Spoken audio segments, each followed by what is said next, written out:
Amados irmãos e irmãs, paz e bem. Hoje, dia 3 de março, quinta-feira, o Evangelho é Lucas, capítulo 9, versículos de 22 a 25.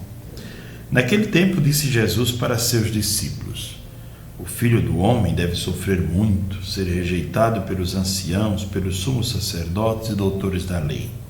Deve ser morto e ressuscitar no terceiro dia. Depois Jesus disse a todos: Se alguém me quer seguir, renuncie a si mesmo, tome a sua cruz cada dia e siga-me. Pois quem quiser salvar a sua vida vai perdê-la, e quem perder a sua vida por causa de mim, esse a salvará. Com efeito, de que adianta um homem ganhar o mundo inteiro se perde e se destrói a si mesmo? Palavra da salvação, glória a vós, Senhor. Meus irmãos, nós estamos diante de um texto no qual Jesus põe os discípulos numa certa crise, porque primeiro ele tinha perguntado, o contexto é este, tinha perguntado aos discípulos: quem dizem os homens que eu sou? Pedro afirma que é o Messias, porém, quando Jesus fala do tipo de Messias, do seu messianismo, eles não compreendem. Jesus diz três coisas aqui que são difíceis de entender quando tratamos de religião, de religiosidade. Primeira coisa, ele diz que vai ser rejeitado. Aliás, primeiro sofrer, usa o verbo sofrimento. O Filho do Homem deve sofrer muito. Alguém que segue a Cristo não imagina que vai sofrer, e muito menos por causa do Evangelho. Sofrer por causa do Evangelho, sofrer por ser bom, sofrer por ser fiel a Deus. Depois, a outra pergunta: como pode Cristo, sendo Filho de Deus, sendo Deus com o Pai e com o Espírito Santo, sofrer?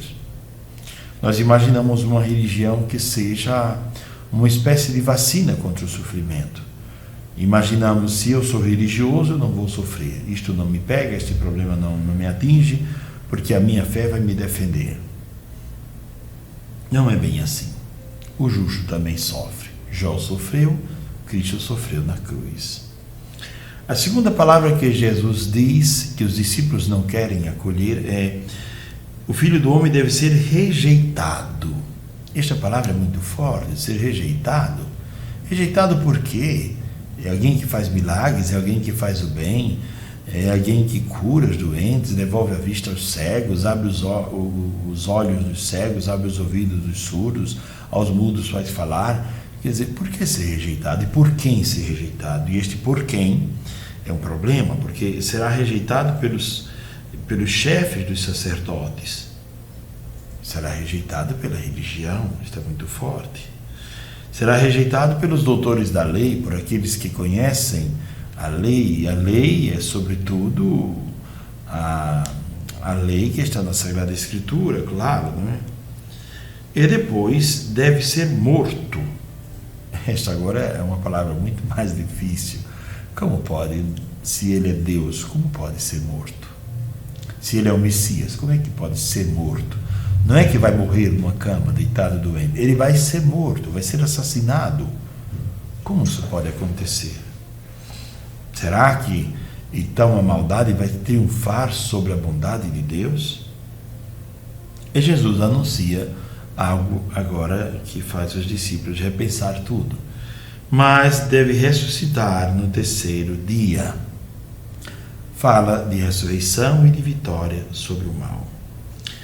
E depois de dizer essas coisas, Jesus usa uma condicional. Se, sabendo disto tudo, alguém quiser ser meu discípulo, alguém quiser me seguir, mesmo sabendo que eu vou sofrer, que eu vou ser rejeitado e que eu vou ser morto, se alguém quiser me seguir, o caminho é o seguinte: primeira coisa, renuncie a si mesmo.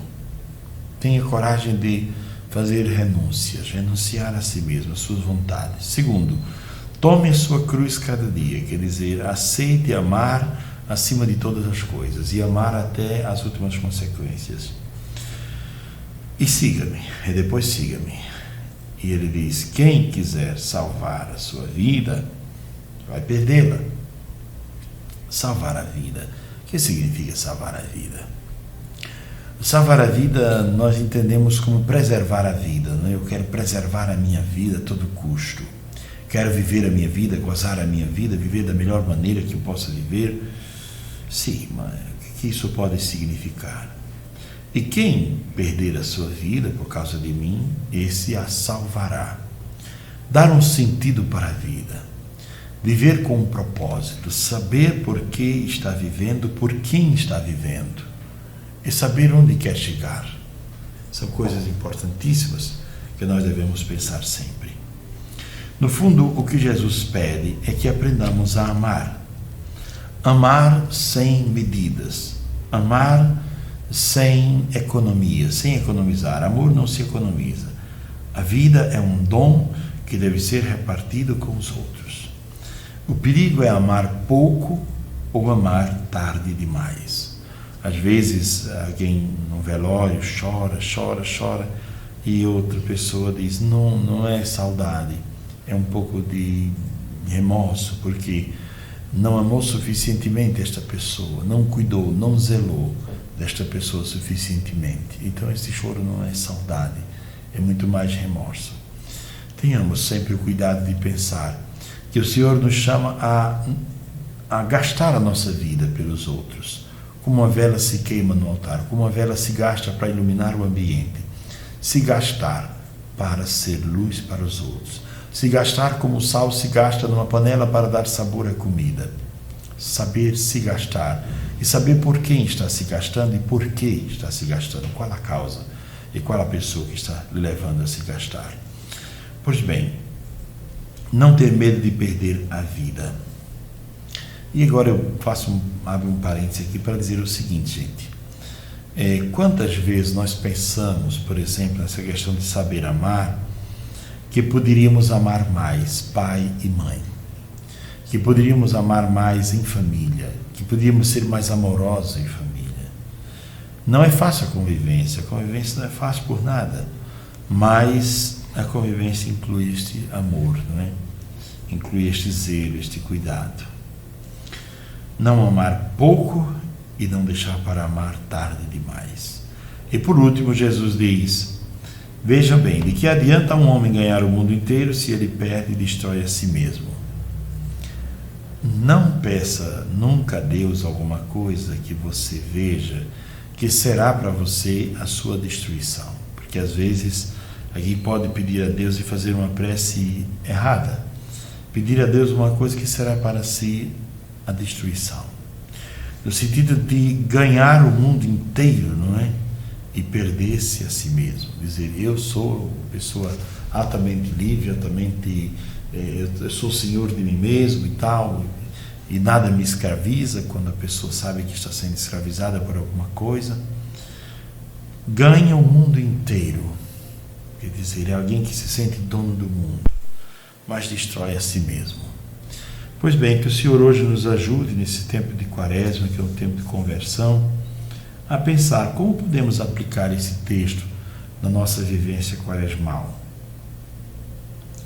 Tomar nossa própria cruz, renunciar a nós mesmos para poder seguir a Cristo,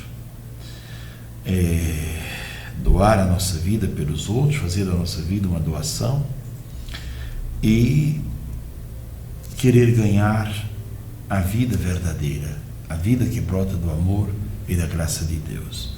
Abençoe-vos o Deus que é todo-poderoso, Pai, o Filho e o Espírito Santo também.